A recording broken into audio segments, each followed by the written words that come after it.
Ini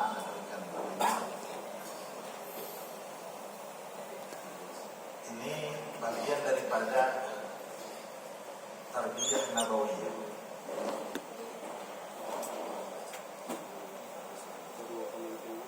Satu kurikulum Nabi Muhammad Sallallahu Alaihi Wasallam.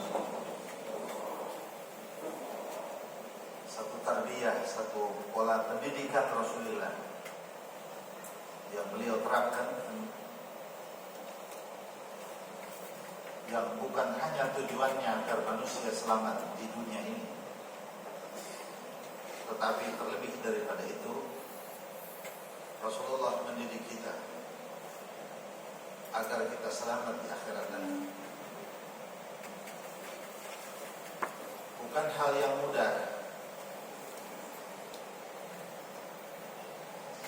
bagaimana menyelamatkan umat yang tidak bertemu Nabi Muhammad seperti kita adanya. Wajarlah kalau para sahabat langsung dididik oleh Rasulullah menjadi manusia-manusia sejati, manusia-manusia mulia, yang mereka menjadi ma'dinul anwar, sumber cahaya bagi segenap umat Rasulullah. Tetapi bagi kita dan seluruh umat Nabi yang tidak bertemu dengan Rasulullah adalah bagian daripada tugas Nabi juga yang harus beliau selamatkan, baik di dunia ini maupun di akhirat. Maka bagian daripada tarbiyah, satu kurikulum besar yang merambah ke pelosok negeri dan menembus masa dari zaman ke zaman untuk merangkul dan berpegang erat umatnya terhadap Nabi Muhammad Sallallahu Alaihi Wasallam. Maka beliau memberikan satu kurikulum, suatu tarbiyah yang seharusnya tarbiyah itu dilaksanakan oleh kita dan juga oleh umat-umatnya yang lain. Maka Rasulullah itu daimul huzun. Daimul huzun. Jadi al-huzun daim. Beliau punya kerisauan yang mendalam dan senantiasa. Kerisauan tentang apa? Kerisauan tentang umatnya. Siang dan malamnya beliau berupaya keras bermunajat kepada Allah Subhanahu wa Ta'ala. Di samping doa-doa yang beliau panjatkan, munajat yang beliau tekuni agar supaya umat yang kelak lahir di akhir zaman yang tidak berjumpa dengan beliau tetapi juga selamat dunia wal akhirat. Itu bukan hal yang ringan, saudara-saudara, dan bukan hal yang sepele. Bagaimana memikirkan umat yang terbesar di alam dunia agar mereka seluruhnya selamat sementara mereka tidak berjumpa dengan Rasulullah. Nah, ini yang dikatakan khuluqun azim. Wa innaka la'ala khuluqin azim. Suku akhlak yang agung, yang bukan hanya memikirkan dirinya, bukan hanya memikirkan keluarganya, bukan pula hanya memikirkan orang-orang yang ada di sekitarnya pada kala itu, tetapi juga memikirkan umat sesudahnya yang tidak berjumpa dengan beliau. Bukan hanya memikirkan tentang hal duniawinya, namun Rasulullah berikan amalan-amalan. Bila kau baca ini kau akan sejahtera, bila kau baca ini kau akan bahagia dalam perkara dunia. Tetapi juga terlebih daripada itu, Nabi Muhammad Sallallahu Alaihi Wasallam dengan tingkat kecerdasan yang luar biasa, beliau juga menerobos alam-alam akhirat. Bagaimana saat kondisi di sana umat-umatnya bisa bertemu beliau dan umat-umatnya selamat daripada huru hara yaumil qiyamah, dan pada akhirnya terlebih-lebih agar umatnya bisa melintasi siratul mustaqim bersama-sama selamanya berada di dalam surga Allah Subhanahu wa taala. Alangkah mulianya, alangkah tinggi, alangkah agung Rasulullah sallallahu alaihi wasallam, dan alangkah bersyukurnya kita sebagai umatnya yang dipikirkan oleh beliau sejak ratusan tahun yang silam. Nah, ini adalah bagian daripada hadiah yang beliau titipkan kepada para sahabat, kepada kurun demi kurun, masa demi masa, untuk kemudian titipan itu sampai kepada kita. Alhamdulillah, mudah-mudahan Allah Subhanahu wa taala memberikan kemudahan bagi kita untuk mengamalkannya. Amin. Berikan taufik dan hidayah agar kita masuk dalam lingkaran orang-orang yang mengikuti Rasulullah sallallahu alaihi wasallam. Pada minggu yang lalu dalam ini hadis, bagian pertama Rasulullah katakan imamun adil adalah imam yang adil,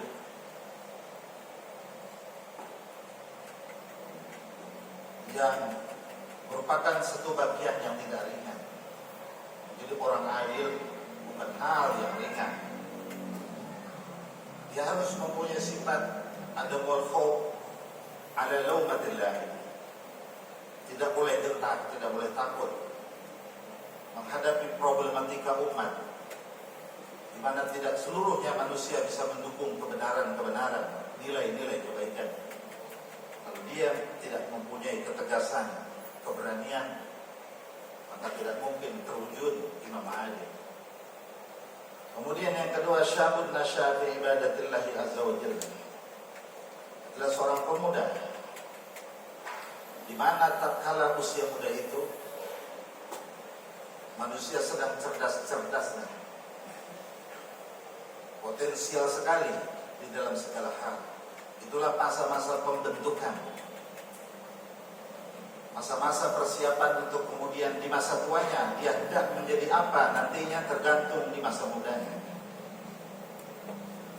Tetapi di samping potensi yang dimiliki oleh seorang pemuda itu, di waktu itu pula sedang besar-besarnya syahwat dan keinginannya untuk meraih sesuatu, di mana apabila seorang pemuda tidak mampu dan tidak bisa mengendalikan syahwat dan hawa nafsunya, maka masa muda itu akan menjadi masa kehancuran dan penyesalan pada masa tuanya kelak. Rasulullah katakan, syabun nasya fi ibadatillah. Yang kedua, bila nanti ada yang seperti ini, apabila orang yang mengikuti tarbiyah ini, apabila ada anak muda yang seperti ini, apabila ada keluarga yang dibentuk seperti ini, maka kelak dia pada mahsyar tidak akan mengalami kendala, dan tidak akan mengalami huru hara, tidak akan mengalami ahwali yaumil qiyamah, yaitu syabun nasya fi ibadatillah, seorang pemuda yang dibentuk dirinya untuk bisa dekat kepada Allah Subhanahu wa taala, melaksanakan ibadah. Rasulullah mengatakan ibadah, saudara, ini yang dikatakan min jawami'il kalim, suatu kalimat yang singkat tetapi punya pengertian yang tidak sebatas kata-kata. Karena bahasa ibadah tidak cukup seorang hanya melaksanakan ibadah apabila dia tidak belajar ilmunya. Kullu man bi ghairi ilmin ya'malu a'maluhu mardudatun la tuqbal. Setiap manusia yang melakukan satu amal kebaikan tanpa dilandasi dengan ilmu pengetahuan, a'maluhu mardudatun la tuqbal, maka seluruh amal kebaikannya itu tidak diterima oleh Allah Subhanahu wa taala. Jadi bahasa Nabi Muhammad fi ibadatillah ini secara tidak langsung Rasulullah mengatakan bahwa pemuda itu tekun mempelajari ilmu, karena dengan ilmu itu dia akan bisa tumbuh di dalam melaksanakan ibadah kepada Allah Subhanahu wa taala. Dan di dalam belajar ilmu tidak cukup dia sendiri, berarti dia harus mempunyai guru yang muttasil sanad, guru yang bersambung silsilah keguruannya kepada para alim ulama dalam segala bidang keilmuannya, yang kemudian bersambung kepada junjungan Rasulullah SAW. Sebab ibadah itu amrun tauqifi, adalah sesuatu yang mempunyai rumus ilahi, mempunyai panduan ilahi yang tidak bisa direka-reka dan direkayasa dengan pemikiran secerdas apapun oleh manusia adanya. Tapi dia harus ada silsilah keguruan, ada silsilah nasab keguruan sampai kepada junjungan Nabi Muhammad Sallallahu Alaihi Wasallam, agar mempunyai rentetan guru. Idza taharrakal ma'dud taharrakal qul, idza taharrakal tarafu taharrakal asal. Apabila bergerak di ujungnya, maka akan bergerak pula pusatnya. Bergerak pada salah seorang pemuda, maka bergerak pula itu rentetan sanad keguruan kepada Rasulullah Sallallahu Alaihi Wasallam.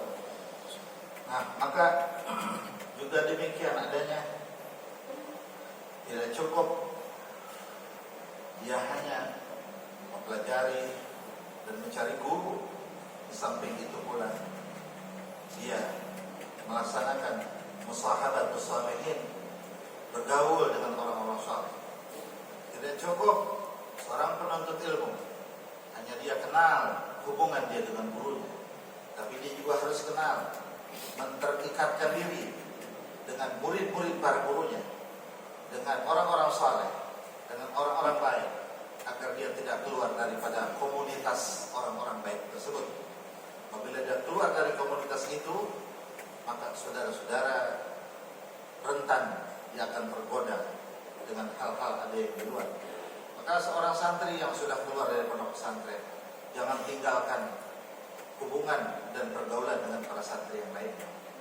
Seorang santri yang sudah menempuh pengetahuan di pondok pesantrennya, ataupun seorang manusia yang belajar kepada para guru dan para alim ulama, jangan dilupakan pula untuk menjalin hubungan dan ikatan dengan para muta'allimin, dengan para santri, dengan para murid. Karena itu nanti ada atharun, ada pengaruh di dalam batinnya masing-masing untuk sama-sama terikatannya di dalam ilmu, terikatannya di dalam ibadah, dan itu yang akan membentuk ikhwatul muslimin. Innamal mu'minuna ikhwatun, orang-orang mukmin itulah saudara, karena terikat di dalam ilmu yang sama, di dalam akhlak yang sama, di dalam pergaulan yang sama, di dalam guru yang sama. Maka ini namanya tarbiyah nabawiyah, satu pola, manhaj, metode, kurikulum yang Rasulullah ajarkan kepada kita. Mudah-mudahan kita berada di dalamnya.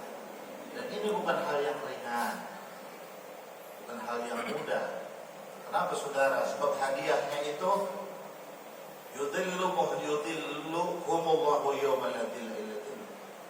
Hadiahnya itu saudara, selamat dia di padang mahsyar. Hadiahnya itu tidak mengalami huru-hara. Memang berat itu dilakukan, karena al-ujrah ala qadril masyaqqah, upah itu tergantung jerih payah yang kita lakukan. Maka kemudian Nabi Muhammad sallallahu alaihi wasallam memberikan ibarat di ibadatillah itu juga terkait dengan hubungan dia dengan keluarganya. Harus ada birrul walidain, berbakti kepada kedua orang tuanya, karena itu juga bagian daripada ibadah. Harus ada muasyarah bil ma'ruf, hubungan baik antara dia dan saudaranya, hubungan baik antara dia dan keluarga, antara dia dan anaknya, antara dia dan istrinya, antara dia dan saudara-saudaranya. Mengikat satu ibadah yang terkait dengan Allah, juga yang terkait dengan manusia. Tumbuh besar, pada akhirnya dia terbentuk menjadi manusia yang akan patut dicontoh dan diikuti oleh generasi selanjutnya. Ini secara lahiriah namanya Al-Imam Ibnu Abbad di dalam Syarhul Hikam yang ditulis dalam Iqadul Imam. Beliau menuliskan bahwa ibadah itu adalah bagian lahiriah yang bisa dilihat dan disaksikan oleh manusia. Tapi sesungguhnya di dalam ibadah itu ada bagian dalamnya, bukan hanya bagian luar yang bisa kita lihat, dan kita lakukan dengan menggerakkan anggota tubuh kita. Bagian dalamnya itu adalah bagian akhlak batiniyah yang dikatakan dengan at-takhalli wa tahalli, yang oleh Al-Imam Al-Ghazali itu dirumuskan menjadi takhalli tahalli, takhalli tahalli tajalli. Takhalli artinya membersihkan hati dari sifat-sifat yang tidak baik, membersihkan diri dari akhlak yang tidak baik. Itu bagian dalamnya, singkatnya begitu. Jadi tidak cukup orang banyak ibadah tapi dia masih sombong, tidak cukup. Tidak cukup pula dia banyak ibadah, dia masih ujub dengan ibadahnya. Tidak cukup dia banyak ibadah, tidak cukup dia banyak melakukan hal-hal yang baik, tidak cukup dia berbakti pada orang tua, tidak cukup dia banyak membaca Al-Quran, tidak cukup dia membanyak diri, tapi di hatinya masih ada rasa kesombongan dan keujuban, masih merendahkan orang lain. Tidak cukup. Itu bagian dalam namanya. Jadi harus ada pembenahan di dalam diri. Nah, itu bukan ibadah, tapi dikatakan ubudiyah. Ubudiyah itu bagian dalam. Kenapa saudara? Sebab ibadah itu adalah satu sarana untuk menghantarkan manusia kepada Allah Subhanahu wa Ta'ala. Harus lewat itu. Harus lewat itu. Jadi Rasulullah mengatakan fi ibadatillah, ini untuk menghantarkan manusia kepada ma'bud. Sebab ada abid, ada ibadah, ada ma'bud.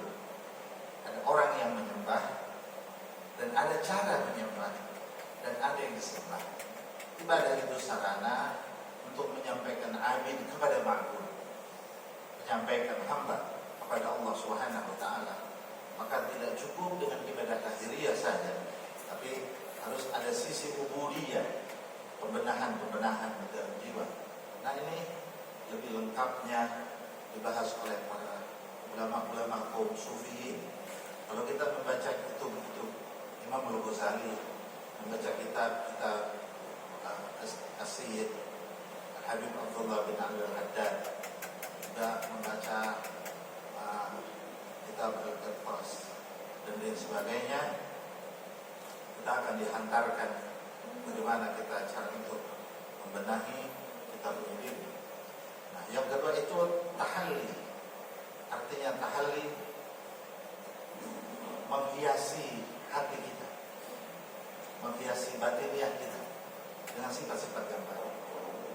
Maka ini saudara, ibadah kita akan menjadi sebab lantaran untuk menghantarkan kita kepada Allah Subhanahu wa Ta'ala. Satu kebahagiaan yang luar biasa, yang disebut dengan hayatul abad, hidup yang abadi. Namanya dikatakan sa'adah abadiyah. Ini kitab Minhajus Sa'adah. Jalan untuk menghantarkan manusia untuk mendapatkan sa'adah abadiyah, sa'adah kebahagiaan yang selama-lamanya. Dibersihkan dirinya dari hal-hal yang tidak baik, kemudian dihiasi dengan sifat-sifat yang baik. Harus ada keikhlasan, harus ada ketawaduan, harus ada ketawakalan, harus ada siqah billah, harus ada kekuatan ketauhidan, keimanan kepada Allah Subhanahu wa Ta'ala. Dan itu semua inti daripada tauhid. Jadi tidak cukup dengan mengatakan bahwa Allah bersifat wujud, tidak, maka masalah al-hawadis qiyamul binafsi, wahdaniyah, qudrat, iradat dan lain sebagainya, tetapi harus membuahkan as-siqah billah. Artinya keteguhan hati kepada Allah Subhanahu wa Ta'ala di dalam mengarungi hidup yang banyak berbagai macam problematika. Harus pada ikatan kuat kepada Allah Subhanahu wa Ta'ala dalam segala hal, dalam segala kondisi. Maka itu dikatakan ubudiyah namanya. Jelas begitu. Sampai pada akhirnya ketika lahiriahnya ibadah dan batiniahnya ubudiyah, kawinlah ibadah dengan ubudiyah. Jadi antara lahiriah dan batiniyah, antara lahiriah dia dengan batiniyah dia, kawin, saudara. Kalau orang belajar silat, saudara, ada gerakan luarnya, jurus namanya, begitu kan? Nama terserah, mau otek, mau cincring, mau beksi, terserah, berbagai jurusan. Tetapi ada bagian dalamnya.